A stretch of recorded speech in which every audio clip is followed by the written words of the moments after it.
Olá, meus amigos, estamos de volta para mais uma aula de Direito Constitucional, artigo 5º da Constituição. Na última aula, a gente estava falando exatamente sobre as normas, a eficácia das normas. A gente estava falando da norma de eficácia contida, da norma de eficácia plena e da norma de eficácia limitada. E nós paramos exatamente no artigo 5º, inciso 13, quando a gente estava explicando a parte da norma de eficácia contida, beleza? Então vamos lá cá, puxa aí na tela, vamos para a tela. Olha o que é que eu disse. Eu disse que eu tenho uma norma, vamos ajeitar o pincel aqui, eu tenho a norma constitucional, eu tenho aqui o indivíduo. Eu disse na última aula que a norma de eficácia contida, ela é o quê? Ela tem a aplicabilidade imediata, lembram? Ela tem a aplicabilidade imediata e ela tem a aplicabilidade direta. Ela não depende de nenhuma lei regulamentadora para chegar ao indivíduo. Foi isso que nós falamos na última aula. Então, aqui de olho na tela. Então, o que é que eu estou dizendo aqui? Eu estou dizendo que eu não preciso da lei regulamentadora. Mas eu disse que ela é restringível. No finalzinho da gravação passada, a gente falou que ela era restringível. E o que isso quer dizer? Quer dizer que a própria Constituição ou a lei poderão restringir a aplicabilidade dessa norma. Nós demos até o exemplo do jornalista, ok? O exemplo que nós demos no final da aula passada foi exatamente do jornalista.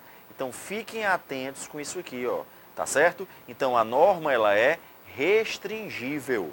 E vamos agora dar uma limpadazinha aqui e vamos fazer a revisão da última aula. O que foi que nós falamos? Nós falamos que a eficácia das normas, ela pode ser plena, ela pode ser contida, como ela pode ser limitada.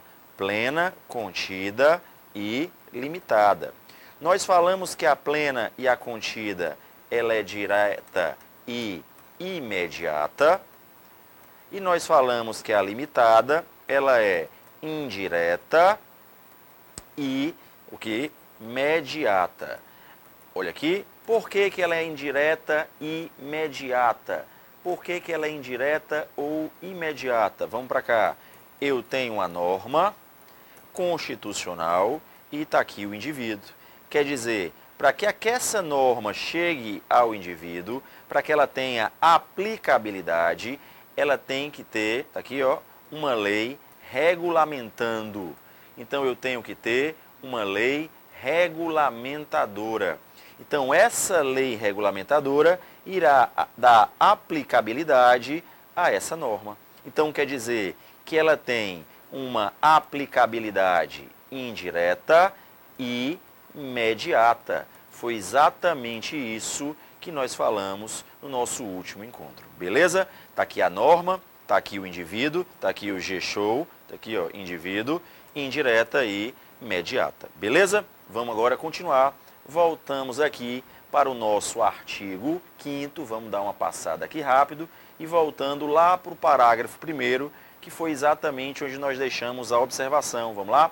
Parágrafo 1º, voltando aqui, passamos demais, está aqui, vamos pegar aqui o pincel, olha aqui, as normas definidoras dos direitos e garantias fundamentais têm aplicação imediata, tá certo? A aplicação é imediata e vamos fazer de novo, que é diferente de aplicabilidade. Nós já falamos na última aula que a aplicabilidade, ela tanto pode ser imediata, como ela pode ser imediata, ok? Imediata e imediata. Tranquilo? Feita essa observação, vamos agora voltar para o artigo 5º. Vamos agora para o caput do artigo 5º novamente. Vamos ler de novo? Vamos para cá. Artigo 5º, caput. Olha o que é que ele vai dizer. Todos são iguais perante a lei, sem distinção de qualquer natureza, garantindo-se aos brasileiros e aos estrangeiros residentes, nós já completamos na outra aula, residentes, turistas e em trânsito, a inviolabilidade. Então, peraí, então vamos para cá, de olho na tela. Olha o que é que nós falamos na última aula. Nós falamos na última aula que nós falamos das características dos direitos fundamentais, tá certo? A gente diferenciou a história da aplicação com a aplicabilidade e agora a gente vai falar da inviolabilidade, a gente vai falar das gerações. E o que importa para a gente é a primeira geração, que é o que a gente está falando do artigo 5º.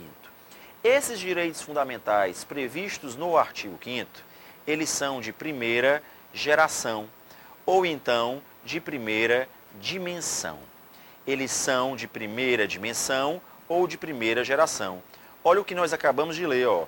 A inviolabilidade do direito, ó. A inviolabilidade do direito. O que quer dizer isso? Quer dizer que o Estado, tá certo, não vai intervir. É a não intervenção, vamos para a tela aqui, ó. É a não intervenção do Estado. São os direitos negativos, ok? São os direitos negativos. Está relacionado à liberdade. Então, a gente vai estudar a partir de agora os direitos fundamentais, que é o que importa para a gente, o artigo 5º.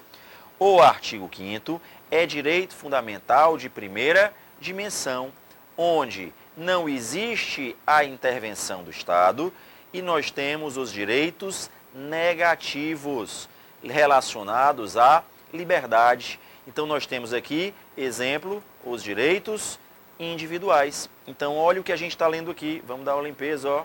Está aqui, ó. A inviolabilidade do direito à vida, à liberdade, à igualdade, à segurança, à propriedade, nos termos seguintes. Então, vamos para cá, ó. Inviolabilidade é o que importa para a gente agora. Então, você já anota aí no seu código, primeira dimensão. Se a prova perguntar, nós vamos agora estudar os direitos de primeira dimensão, que é o que importa para a gente, beleza?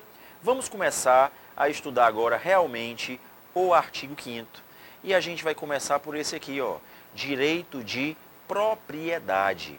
Vamos começar com o direito de propriedade, tá certo? Por favor, acompanhe aqui e vamos lá para o inciso, artigo 5º, inciso 22. Está aqui, ó, é garantido o direito de propriedade. Então, direito de propriedade é um direito fundamental. Direito de propriedade é um direito fundamental. Já começa por aí. Direito de propriedade é um direito fundamental. Se é um direito fundamental, já sei que é uma cláusula pétrea. Está no artigo 5º, é uma cláusula pétrea. Direito de propriedade é uma cláusula pétrea. Tranquilo? Anotem isso aí. E quem quiser dar uma olhada em casa, artigo 60, parágrafo 4º da Constituição. Tá certo? Quando ele fala que as emendas não podem ser, elas não podem ser suprimidas, abolidas, as emendas não podem abolir, aí você vai colocar, não pode abolir os direitos individuais. Então, direito de propriedade é uma cláusula pétrea. Beleza? Vamos começar aqui. O problema é que na hora que você lê o inciso 22, você já passa para o inciso 23 e vai encontrar o seguinte, ó. A propriedade atenderá à função social. A propriedade atenderá à função social. Então, peraí, o que seria essa função social? Eu tenho a propriedade, está aqui a propriedade, e a Constituição está dizendo, ó, você tem que atender à função social. Na sua prova, isso aqui vai ser bem prático. Se o imóvel, vamos separar aqui, ó, se o imóvel é um imóvel urbano, o que é que você vai dizer? A Constituição, ela não diz o que é uma função social de um imóvel urbano. A Constituição não diz o que é uma função social de um imóvel urbano. A Constituição apenas diz que, através de uma lei municipal, tá certo? Nós teremos um plano diretor.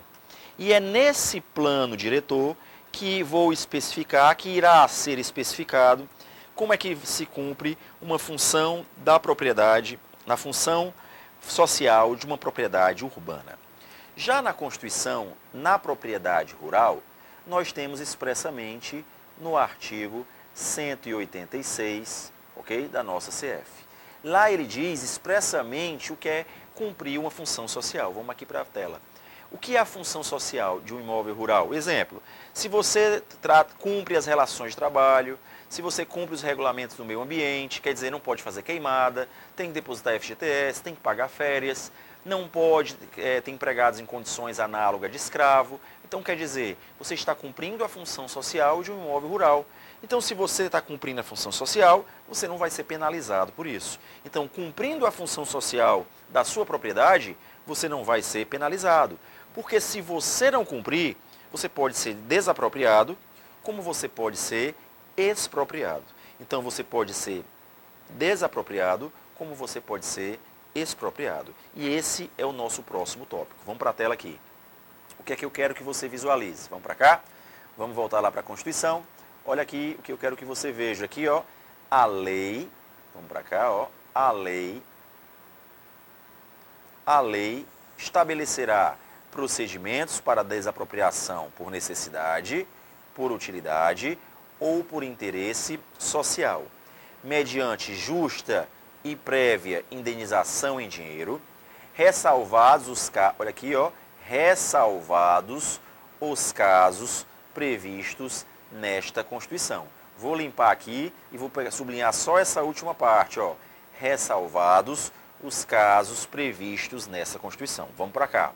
Do jeito que a gente leu aqui, parece, okay, a gente tem uma falsa impressão que toda desapropriação terá uma indenização prévia em dinheiro. Não é verdade, ok? A gente vai explicar isso agora.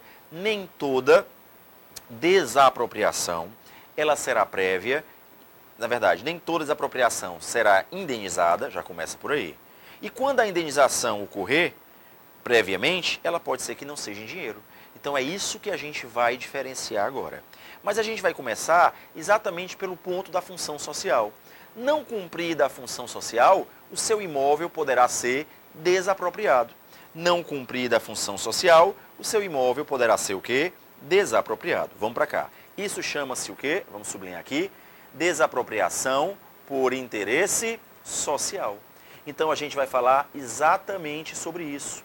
Sobre a desapropriação por interesse social. Então abra um tópico aí, desapropriação. E agora a desapropriação será por interesse, ok? Será por interesse social. Aí você diz, o que é uma desapropriação por interesse social? Quando o imóvel não cumpre a sua função social. Não cumprida a função social, você sofrerá a desapropriação. Agora, o que é o mais importante? A primeira pergunta é, quem pode desapropriar? Primeira pergunta, quem pode desapropriar? Aí você vai separar da seguinte forma. Se o imóvel for rural, claro que quem pode desapropriar é a União. Se o imóvel for rural, quem vai desapropriar é a União. Se o imóvel for urbano, quem irá desapropriar é o município. Então aqui, ó, imóvel rural, União, imóvel urbano, município.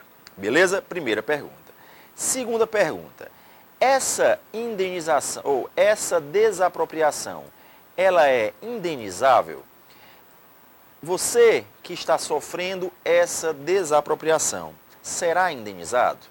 Aí você vai dizer, claro, a indenização é prévia, mas cuidado, ela não é em dinheiro. No do rural, nós seremos indenizados por um título da dívida agrária.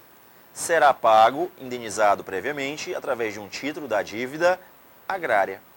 Já o imóvel rural urbano será através de um título da dívida pública.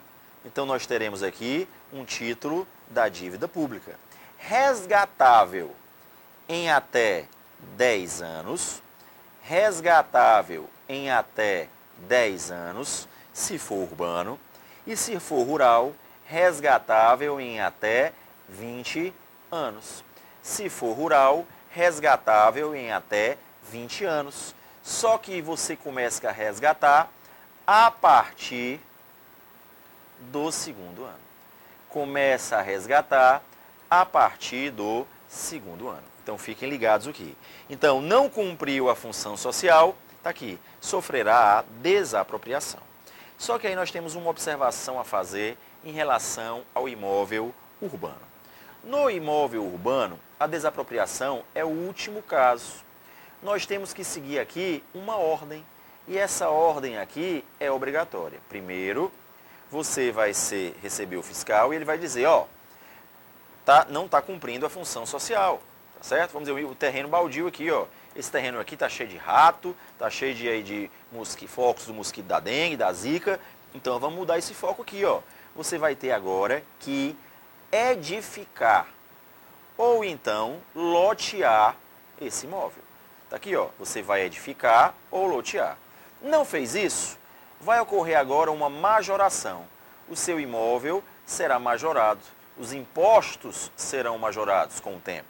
Não cumpriu? Então vamos para a última penalidade, que é a penalidade máxima, que é a desapropriação. Porque a desapropriação nada mais é, vamos para cá, ó, a desapropriação nada mais é do que a perda da propriedade. Nada mais é do que a perda da propriedade. Então, desapropriação está relacionado com perda da propriedade, ok? Então, lembre-se disso. Então, não cumpriu a função social, pode ser o imóvel desapropriado. E, claro, que o imóvel rural é para fins de reforma agrária.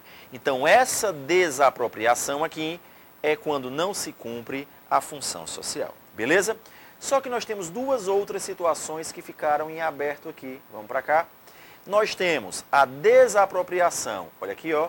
Nós temos a desapropriação que você acabou de encontrar por necessidade. Nós temos a desapropriação por utilidade pública. Nós temos a desapropriação por necessidade. Nós temos a desapropriação por utilidade pública. O que é que elas têm em comum? Vamos voltar lá para a nossa tabelinha. O que é que elas têm em comum? Vamos limpar aqui e vamos para cá. Vamos botar utilidade, separar aqui, e necessidade pública. Utilidade e necessidade pública. O que é que elas têm em comum? Elas têm em comum a primeira coisa, quem pode desapropriar. O que eles têm em comum é quem pode desapropriar. Qualquer ente, a União, os estados, o Distrito Federal e os municípios. A União, os estados, o Distrito Federal e os municípios. O que eles têm em comum é isso, beleza? O que mais? A indenização, verdade, essa desapropriação, ela é indenizável? Aí você vai dizer, ela é prévia e em dinheiro.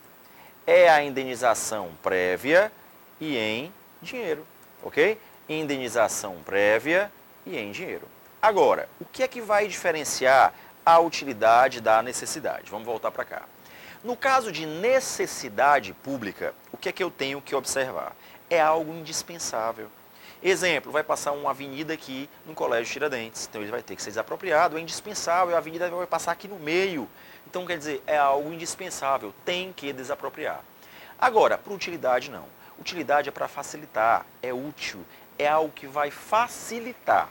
Então, eu vou desapropriar um imóvel do lado onde vai passar a obra, onde eu estou construindo a avenida, o viaduto, sei lá o quê, e vou desapropriar para quê? Para guardar os materiais, para estocar lá os materiais, para construir barracões para os empregados na hora do lanche, na hora do almoço, ficarem lá na sombra, ter onde descansar. Isso vai facilitar, tá certo? Aquela casa ali vai facilitar a hora de chegar os caminhões para descarregar o material também. Então, quer dizer, tudo isso é para facilitar. Então, isso é a diferença entre utilidade e necessidade. A utilidade, ela é dispensável, mas ela ajuda, ela facilita. Já a necessidade, não. No caso de necessidade, é algo que é indispensável, tem que, senão não tem como concluir. Beleza? Então, vamos para cá. Então, aqui nós temos algo que é indispensável e aqui nós temos algo que é para facilitar, ok? Aqui é para facilitar, aqui é algo indispensável. Tranquilo? Então, lembrem-se disso. Essa é a diferença de desapropriação por utilidade e desapropriação por necessidade. Essa é a diferença da utilidade, essa é a diferença da necessidade. Tranquilo? Feita essa observação, vamos voltar lá para a Constituição. Continuando, vamos para cá. Nós também temos a expropriação. Vamos colocar aqui a expropriação. Expropriar é você perder a propriedade sem indenização. Você vai perder a propriedade sem indenização. O que isso quer dizer? Quer dizer que você, vamos para cá, estava lá no seu terreno imóvel, plantando maconha, foi descoberto pela polícia, beleza, vai ser expropriado. Condições análogas de escravo, você tem pessoas aqui em condições análogas de escravo, vai ser expropriado. Então é isso que eu quero que você lembre, você vai perder a propriedade e não vai ter direito a uma indenização. Isso é chamado de expropriação. Então você vai ser expropriado, beleza? Terminamos esse tópico, vamos para o próximo inciso. Próximo inciso, vamos para cá, vamos limpar aqui de novo. Próximo inciso, no caso 25, de iminente perigo público, a autoridade competente poderá usar de propriedade particular, isso é chamado de requisição, você já anota aí, isso é chamado de requisição, tá certo? Assegurado, olha a parte que nos interessa agora, ó. Assegurado a proprietário uma indenização ulterior. Então, mais uma vez, ó, nesse caso aqui, a indenização ela já não é prévia, ela é ulterior. E detalhe, só será indenizado se houver dano. Somente será indenizado se houver dano. Isso aqui é fácil de explicar, vamos de volta para cá. Olha como é que eu vou explicar essa requisição. Vamos dar um exemplo. Vamos dizer que tem uma pessoa, tá certo, que está numa janela de um prédio, com a arma na cabeça de outra, dizendo que vai atirar na cabeça dela. Se não pagarem o resgate, beleza. O que é que os policiais fazem? Eles sobem no prédio que tem em frente, tá certo? Sobem o elevador, entram lá na casa da pessoa, bate e diz, ó, sai todo mundo aí, que agora eu vou precisar, eu estou requisitando o seu imóvel, tá certo? Porque a gente está aqui, ó, o prédio está em frente, a gente vai botar os atiradores de elite aqui. Pera ainda, essa aqui é minha casa, como é que eu vou sair? Cadê a indenização? Pera aí, você vai sair, depois a gente discute. Se tiver dano, a gente paga. Isso é uma requisição. É só você lembrar daqueles filmes americanos, desce do carro aí que eu vou perseguindo aqui, mas o carro é meu. Isso é uma requisição. Para interesse, existe um iminente perigo público aí envolvido. Então eu vou requisitar, se você depois comprovar o dano, eu vou lá e indenizo. Isso é chamado de requisição. Beleza? Vamos voltar para o inciso. Então no inciso 25, você já anota aí no seu material a requisição. Eu tenho um iminente perigo público. Ok? Eu tenho um iminente perigo público. Tranquilo? Feito essa observação, vamos para o próximo inciso. Então a gente já viu o 22, o 23, o 24 e o 25. Vamos agora para o inciso 26. Vamos só eliminando aí.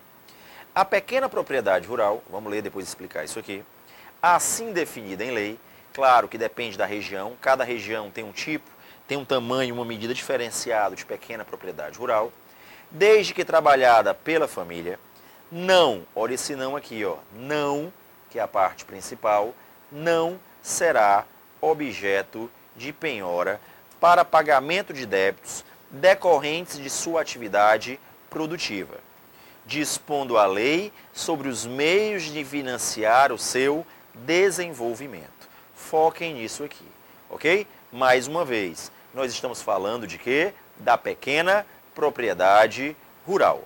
Vamos aqui para explicar isso aqui. Vamos limpar aqui a tela e eu quero que você coloque o seguinte. Abra o seguinte tópico. Penhora. Pronto, penhora. A penhora, ela é feita através de um mandado judicial por um oficial de justiça. Ok? Oficial de justiça avaliador. Beleza. O que é que eu quero que você faça primeiro sobre o imóvel? Vamos falar sobre o imóvel. Imóvel, ele pode, como regra, ser penhorado. Claro, o imóvel, como regra, ele pode ser penhorado. Agora, se o imóvel ele é um bem de família, o que quer dizer isso? É o único imóvel que você tem, é o imóvel que você reside com a sua família. É o único imóvel que você tem? É. Então, se é um bem de família, ele é impenhorável. Se ele é um bem de família, ele é impenhorável. Tranquilo? Se é bem de família, ele é impenhorável. Essa é a regra geral. O problema é que dentro dessa regra geral, nós temos uma exceção, onde o bem de família, quando a dívida é do próprio bem, quando a dívida é do próprio imóvel, olha aqui a parte principal, a dívida é do próprio imóvel? É. Então, se a dívida é do próprio imóvel, ele pode sim ser penhorado.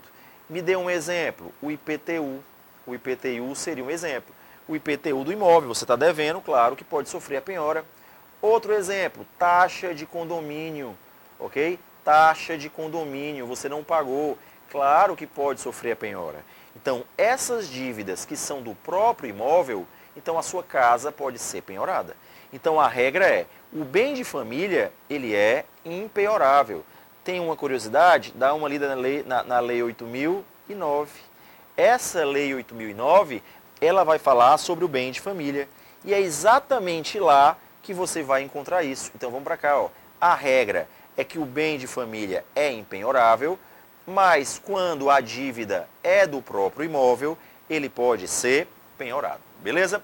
Vamos voltar para mim aqui. Feita essa observação, a gente vai voltar para o inciso. A pequena propriedade rural não pode ser penhorada quando a dívida está relacionada à atividade produtiva. Então vamos voltar para a tela aqui. Olha o que você acabou de me dizer. Eu tenho um bem de família e esse bem de família é a pequena propriedade rural. Pequena propriedade rural, se é bem de família, como regra, ela é o quê? Impenhorável. Observem isso, ó, como regra, ela é impenhorável. O problema é que quando a dívida é do próprio imóvel, eu já sei que pode ser penhorável. Exemplo, o imposto, tá certo? Quando a dívida é do próprio imóvel, ela pode ser penhorada. Ela não pagou o ITR, não pagou o imposto territorial rural, então, claro que vai poder ser penhorado. Sim, beleza. Mas quando essa dívida é da atividade produtiva, ok? Quando a dívida é da atividade produtiva, ela se torna o quê? Impenhorável. Ah, mas você deu o imóvel como garantia, ó. Mas a própria lei vai trazer situações específicas. Então, olha o que eu quero que você observe na prova. Eu quero que você observe isso. Quando a dívida é do próprio imóvel, claro que pode ser penhorado. Mas na pequena propriedade rural, mesmo que a dívida seja do próprio imóvel, mas ela está relacionada a uma atividade produtiva, você vai colocar que ela é o quê? Que ela é impenhorável. É isso que você vai colocar aí, ó. Ela é impenhorável. Foi isso que nós acabamos de ler, que nós vamos reler agora nesse artigo, ó. A pequena propriedade rural, olha o que nós estamos lendo aqui, ó. A pequena propriedade rural, assim definida em lei, desde que trabalhada pela família, não será objeto de penhora. Não será objeto de penhora em que situação? Quando os débitos decorrentes de sua atividade produtiva. Então, é impenhorável o débito do imóvel, desde que esteja relacionado, olha aqui a setinha, acompanha aí, com a sua atividade produtiva. Tá certo? Tem que estar relacionado com a sua atividade produtiva. Vamos voltar para mim aqui, beleza? Então lembre-se, nós vimos desapropriação, nós vimos expropriação, nós vimos a requisição e nós vimos a penhora, beleza? No próximo vídeo a gente continua falando sobre propriedade. A gente vai falar sobre propriedade intelectual. Até a próxima.